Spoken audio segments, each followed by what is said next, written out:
నమస్తే, welcome to సర్కార్ TV. నేను మీ మధు.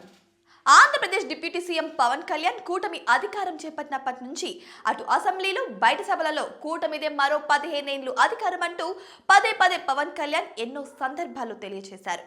15 ఏళ్ల తర్వాత జనసేన పార్టీ పరిస్థితి ఏంటి? వాస్తవంగా సీఎం చంద్రబాబు వయసు ప్రస్తుతం 75 ఏళ్లు. మరో 15 ఏళ్లు సీఎంగా చంద్రబాబు కొనసాగితే ఆయనకు 90 ఏళ్లు వస్తాయి. అయితే అప్పటి వరకు సీఎంగా చంద్రబాబు ఉంటారా, లేదా మధ్యలో ఎవరికైనా బదిలీ చేసే అవకాశం ఉంటుందా? ఇప్పుడు ఏపీలో సీఎంగా చంద్రబాబు, డిప్యూటీ సీఎంగా పవన్ కళ్యాణ్ ఉన్నారు. మంత్రిగా నారా లోకేష్ బాగానే యాక్టివ్గా కనిపిస్తున్నారు. అన్నింటినీ తానే చూసుకుంటూ ఢిల్లీ స్థాయిలో కూడా తన పేరు వినిపించేలా చేస్తున్నారు లోకేష్. కూటమిలో కూడా మెజార్టీ వాటా మాత్రం టీడీపీ పార్టీదే ఎక్కువగా ఉంది. అయితే జనసేన, బీజేపీ పార్టీ వాటా ఒక ఇంట 10వ వంతుగా ఉన్నది. 90% పైగా టీడీపీ పార్టీకి మెజార్టీ ఉన్నది.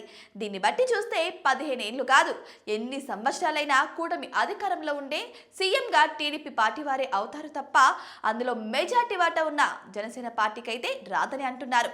మరి కూటమిలో జనసేన పార్టీ ఎమ్మెల్యేల సీట్లు పెరగాలి అంటే అసెంబ్లీ స్థానాలు పెరగాల్సి ఉంటుంది, లేకపోతే సీట్లు పెంచే అవకాశం కూడా కనిపించడం లేదు.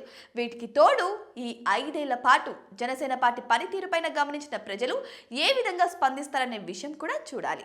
ఆంధ్ర రాజకీయాలు బాగా తెలిసిన వారికి ఏ ఒక్కరు కూడా ఈ 15 ఏళ్లలో పవన్ కళ్యాణ్ సీఎం అవుతారని ఖచ్చితంగా అంచనా వేయలేరు. పవన్ కళ్యాణ్ సీఎంగా చూడాలని జనసేన కార్యకర్తలు, నేతలు ఎన్నో సందర్భాలలో కూడా తెలిపారు. కానీ పవన్ కళ్యాణ్ మాత్రం కూటమిలో ఉంటే సీఎంగా అయ్యే అవకాశం ఎక్కడా కనిపించలేదు.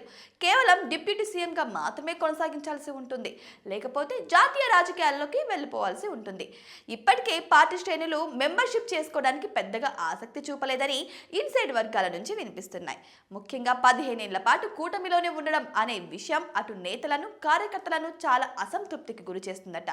విశాఖలో సభ పెట్టి అక్కడ దిద్దుబాటు చర్యలు చేపట్టారు.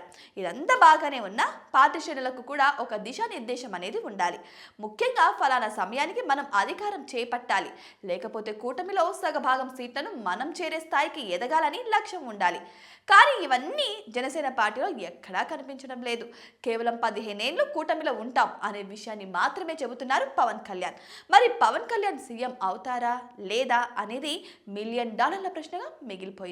మరి మీరేమనుకుంటున్నారు? నిజంగానే deputy CM Pawan Kalyan CM అవుతారా, లేదంటే ఆ స్థానాన్ని నారా లోకేష్ తీసుకుంటారా? మీకేమనిపిస్తుంది? కామెంట్ బాక్స్లో కామెంట్ చేయండి. మరిన్ని ఇంట్రెస్టింగ్ అప్డేట్స్ కోసం మా ఛానల్ని సబ్స్క్రైబ్ చేసుకోవడం మాత్రం అసలు మర్చిపోకండి.